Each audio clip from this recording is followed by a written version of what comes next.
اعوذ باللہ من الشیطان الرجیم بسم اللہ الرحمن الرحیم اللہم انی اسألک علما نافعا رب زدنی علما۔ عزیز طلباء، السلام علیکم ورحمۃ اللہ وبرکاتہ۔ گزشتہ سبق میں ہم نے قرآن پاک کی ایک آیت کریمہ سورۃ الاحزاب کی پڑھی، اور اس آیت کریمہ کے اندر اللہ تعالیٰ نے دو باتوں کا حکم دیا تھا۔ نمبر ایک بات جس کا اللہ تعالیٰ نے حکم دیا وہ تھا قول سدید، یعنی درست بات کہنے کا حکم، اور دوسرا حکم تھا تقوی۔ عزیز طلباء، تقوی کیا ہے؟ اللہ تعالیٰ سے ڈرتے ہوئے دین و شریعت کے تمام احکام کی تعمیل کرنا، یہ تقوی کہلاتا ہے۔ تو عزیز طلباء، تقوی اہل ایمان کے دلوں کے اندر تبھی آ سکتا ہے جب وہ رسول اکرم صلی اللہ علیہ وسلم کی زندگی کے مطابق زندگی گزاریں، نبی علیہ السلام کے طور طریقے کے مطابق زندگی بسر کریں۔ تو عزیز طلباء، آپ صلی اللہ علیہ وسلم کی زندگی ہمارے لیے اسوہ حسنہ ہے، بہترین نمونہ ہے۔ تو عزیز طلباء، آج کے ہمارے سبق کا جو عنوان ہے، آیت کریمہ کے ضمن میں، آیت کریمہ کے تحت، وہ بھی حضور پاک صلی اللہ علیہ وسلم کا اسوہ حسنہ ہے۔ تو آتے ہیں آج کی آیت کریمہ کی طرف۔ بسم اللہ الرحمن الرحیم۔ لقد کان لکم فی رسول اللہ اسوۃ حسنہ۔ آپ میرے ساتھ اس آیت کریمہ کو پڑھیں گے۔ لقد کان لکم فی رسول اللہ اسوۃ حسنہ۔ یہ سورۃ الاحزاب کی آیت کریمہ ہے۔ اب آتے ہیں اس آیت کریمہ کے ترجمے کی طرف۔ ترجمہ ہے: تم لوگوں کے لیے رسول اللہ صلی اللہ علیہ وسلم کی زندگی بہترین نمونہ ہے، یعنی تمام کائنات انسانی کے لیے آپ صلی اللہ علیہ وسلم کی زندگی بہترین نمونہ ہے۔ اس کے بعد ہے ہمارے پاس نئے الفاظ کے معنی۔ تو الفاظ کے معنی میں سب سے پہلا لفظ ہے لقد۔ لقد کے بعد دوسرا لفظ اس آیت کریمہ کے اندر آیا لکم۔ اسی طرح تیسرا لفظ ہے اسوۃ، اور چوتھا لفظ ہے حسنۃ۔ اب دیکھتے ہیں ان الفاظ کے معنی۔ نمبر ایک، لقد۔ لقد کے معنی ہے یقیناً، یقیناً۔ دوسرا لفظ ہے لکم۔ لکم کے معنی ہے تمہارے لیے۔ اور تیسرا لفظ ہے اسوۃ۔ اسوۃ کا معنی ہے نمونہ، جس کی تقلید کی جائے۔ حسنۃ۔ حسنۃ کے معنی ہے عمدہ اور بہترین۔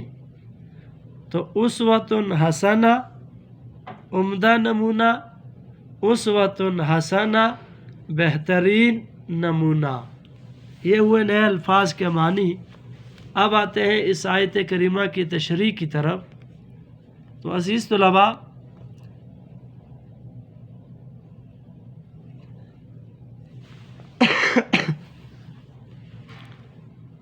اس آیت کریمہ کے اندر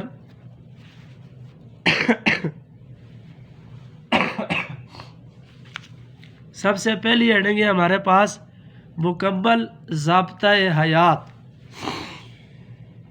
یعنی آپ صلی اللہ علیہ وسلم کی زندگی، آپ صلی اللہ علیہ وسلم کی حیات تمام انسانوں کے لیے مکمل ضابطہ حیات ہے۔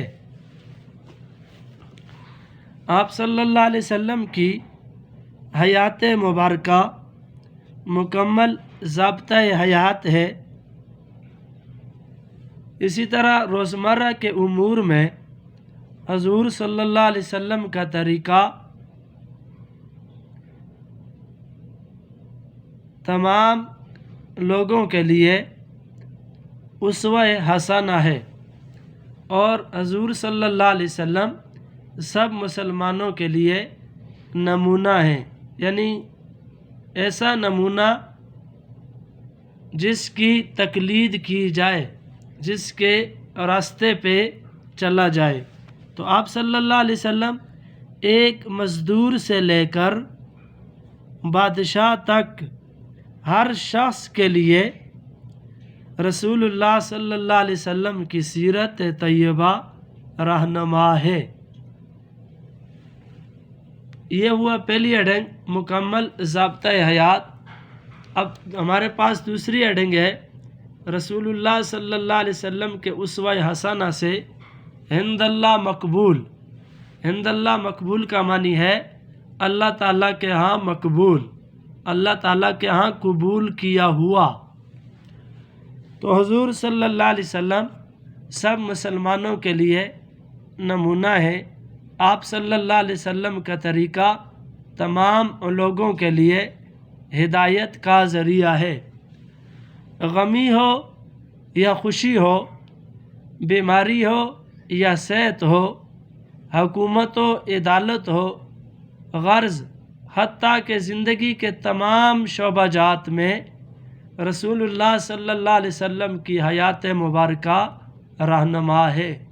ہر ایک مقام کے لیے نبی علیہ الصلوۃ والسلام کا طریقہ ہمارے لیے رہنمائی کرتا ہے۔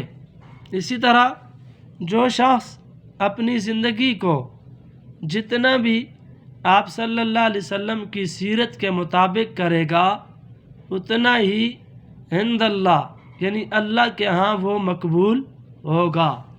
تو اللہ تعالیٰ کے ہاں قبولیت کا ذریعہ، اللہ تعالیٰ کے ہاں مقبول ہونے کا ذریعہ کیا ہے؟ اللہ تعالیٰ کے ہاں مقبول ہونے کا، قبول ہونے کا ذریعہ نبی علیہ الصلوۃ والسلام کی زندگی کے مطابق زندگی گزارنا، آپ صلی اللہ علیہ وسلم کی حیات مبارکہ کو سامنے رکھ کے ان کے طریقے کے مطابق زندگی بسر کرنا، یہ اللہ تعالیٰ کے ہاں قبولیت کا ذریعہ ہے۔ اس کے بعد تیسرا پوائنٹ ہے ہمارے پاس، تیسری ہیڈنگ سعادت دارین، یعنی دنیا و آخرت دونوں مقامات کے اندر، دونوں مقام پہ سعادت حاصل کرنا، دونوں مقام کے اندر فلاح و کامیابی پانا، دنیا و آخرت دونوں زندگیوں کو سنوارنا، دونوں مقام کے اوپر سنور جانا۔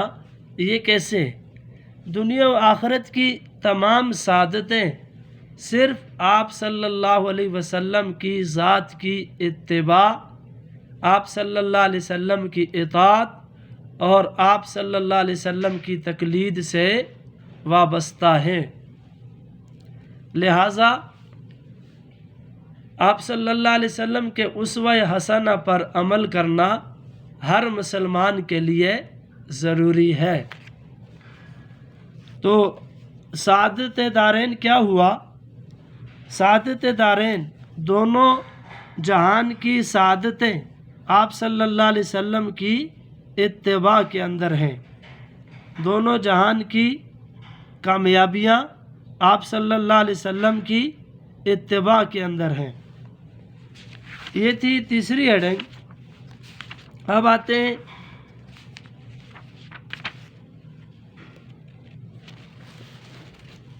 دوبارہ سے کہ آج کے ہمارے سبق کا عنوان جو بنتا ہے وہ آپ صلی اللہ علیہ وسلم کی زندگی ہمارے لیے بہترین نمونہ۔ آیت کریمہ کیا ہے؟ آیت کریمہ لَقَدْ كَانَ لَكُمْ فِي رَسُولِ اللَّهِ أُسْوَةٌ حَسَنَةٌ، تم لوگوں کے لیے رسول اللہ کی زندگی بہترین نمونہ ہے۔ اس کے بعد دوسرے نمبر پہ ہم نے پڑھا الفاظ کے معنی۔ تو الفاظ لقد لکم اسوۃ حسنہ۔ اس کے بعد ہم نے تشریح اس آیت کریمہ کی شروع کی۔ تشریح کے اندر پہلی ہیڈنگ ہے مکمل ضابطۂ حیات۔ تو کیا مطلب؟ آپ صلی اللہ علیہ وسلم کی زندگی تمام انسانوں کے لیے مکمل ضابطۂ حیات ہے۔ اسی طرح دوسری ہیڈنگ عند اللہ مقبول، اللہ تعالیٰ کے ہاں قبول، اللہ تعالیٰ کے ہاں مقبول بندہ کون سا ہے؟ اللہ تعالیٰ کے ہاں مقبول وہی ہوگا جو آپ صلی اللہ علیہ وسلم کی سیرت کے مطابق، آپ صلی اللہ علیہ وسلم کے اسوہ حسنہ کے مطابق زندگی بسر کرے گا، تو وہ اللہ تعالیٰ کے ہاں مقبول ہوگا، پسند کیا ہوا، قبول کیا ہوا۔ اس کے بعد تیسری ہیڈنگ ہے سعادت دارین، دونوں جہان کی سعادتیں وہ کس چیز کے اندر ہیں؟ دنیا و آخرت کی تمام سعادتیں جو ہیں وہ آپ صلی اللہ علیہ وسلم کی اتباع میں، آپ صلی اللہ علیہ وسلم کی اطاعت میں اور آپ صلی اللہ علیہ وسلم کی تقلید سے وابستہ ہیں۔ یہ تھا آج کا ہمارا سبق۔ یقیناً امید کرتا ہوں کہ آپ کو بہت اچھے سے ذہن نشین ہوا ہوگا اور بہت اچھے سے آپ نے اس سبق کو، اس آیت کریمہ کو ذہن نشین کرنا ہے۔ اس کے بعد ہوم ورک یہ ہے کہ آپ نے اس آیت کریمہ کو بہت اچھے سے خوبصورت کر کے آپ نے لکھنا ہے، برابر آپ نے حاشیہ لگانا ہے، لائنیں لگانی ہے، اوپر یوم دن اور ڈیٹ بھی آپ لکھیں، اور خوبصورت کر کے لکھنے کے بعد آپ اسکول کالج کے اندر اس ہوم ورک کو سبمٹ کروائیں گے۔ جزاک اللہ احسن الجزا۔